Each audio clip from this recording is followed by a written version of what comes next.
Murder કેસમાં આરોપીની ધરપકડ થઈ, શું આખી હકીકત છે ને શું બન્યું? રાજકોટ શહેરના આજી ડેમ પોલીસ સ્ટેશન વિસ્તારમાં ગઈ તારીખ 26 ઓગસ્ટ 2026ના રોજ ભારતીય ન્યાય સંહિતાની કલમ 103(1) એટલે કે મર્ડર, 64(2)L એટલે બળાત્કાર અને 87 એટલે અપહરણ, આ કલમો હેઠળ એક ગુનો નોંધાયેલો છે. આ ગુનાની ઘટનાક્રમ જાણીએ તો ગઈ 21 ઓગસ્ટના રોજ આજી ડેમ પોલીસ સ્ટેશન વિસ્તારમાં આજી ડેમ પાસેથી, આજી ડેમના કિનારેથી એક અજાણી મહિલાનો મૃતદેહ મળી આવેલો, જે અનુસંધાને આજી ડેમ પોલીસ સ્ટેશનની અંદર એડી દાખલ કરવામાં આવેલી.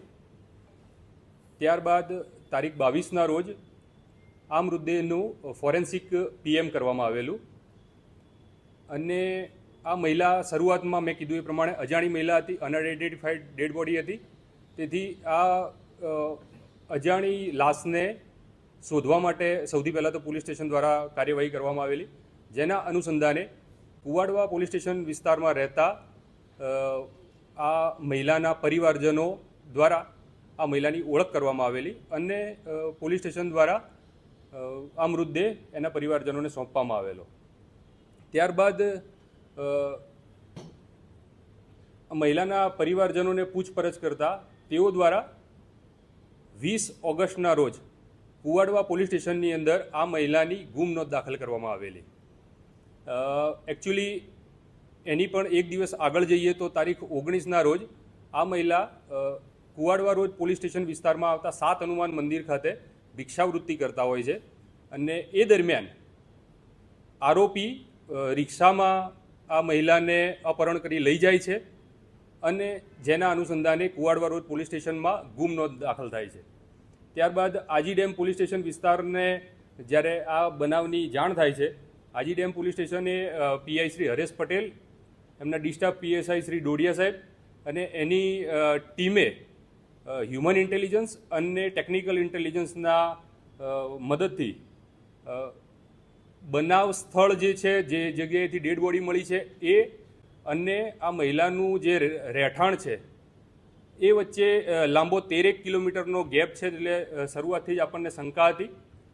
તો પોલીસ દ્વારા અલગ અલગ સોર્સિસથી માહિતી મેળવી અને સીસીટીવી, ખાસ કરીને સીસીટીવીના આધારે એ પ્રસ્થાપિત થયું કે એક રિક્ષાની અંદર તારીખ 19ના રોજ આ મહિલાને બેસાડીને આરોપી અપહરણ કરી લઈ જાય છે અને આજી ડેમ પોલીસ સ્ટેશન વિસ્તારમાં આજી ડેમના કિનારે આ મહિલા સાથે બળાત્કાર કરે છે અને ત્યાં લાકડાના ધોકા મારી મહિલાનું મૃત્યુ નિપજાવે છે અને મૃત્યુ નિપજાયા બાદ આના ડેડ બોડીને કપડાં વીંટી અને ડેમના કિનારે ફેંકી અને પુરાવાનો નાશ કરવાનો પ્રયત્ન કરે છે.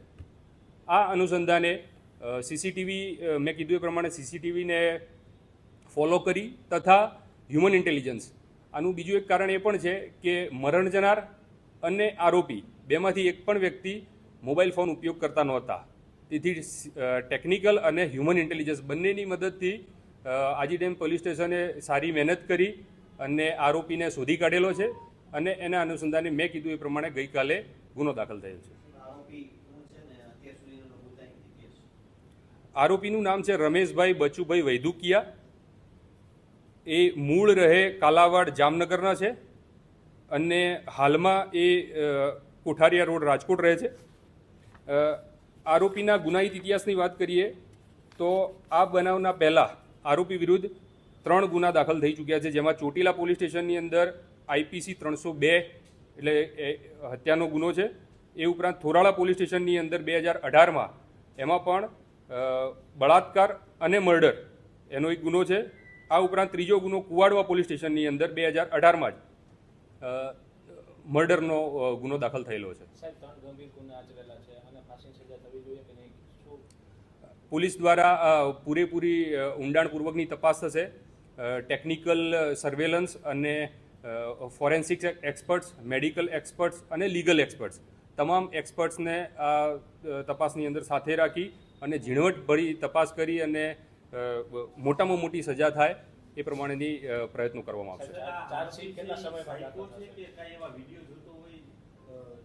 ક્રાઇમ પેટ્રોલ જેવા એવું અત્યાર સુધી તપાસમાં એવું હજુ નીકળ્યું નથી. સાહેબ, માનસિક સ્થિતિની કઈ તપાસ કરાવો છો? હા, બિલકુલ કરવામાં આવશે. ચાર્જશીટ કેટલા સમયમાં દાખલ થશે અને કડકમાં કડક કાર્યવાહી થશે તે માટે પોલીસની સૂચના આપી. ચાર્જશીટ કરવામાં વહેલામાં વહેલી તકે અમે તમામ પુરાવા એકત્રિત કરીશું. ચાર્જશીટ કરવાની ઉતાવળમાં કોઈ પુરાવા એકત્ર કરવામાં કોઈ કચાશ રહી જાય એવું નહીં થવા દઈએ અને પૂરી ઝીણવટભરી મેં અગાઉ કીધું એ પ્રમાણે તપાસ કરી આનું ચાર્જશીટ કરવામાં આવશે.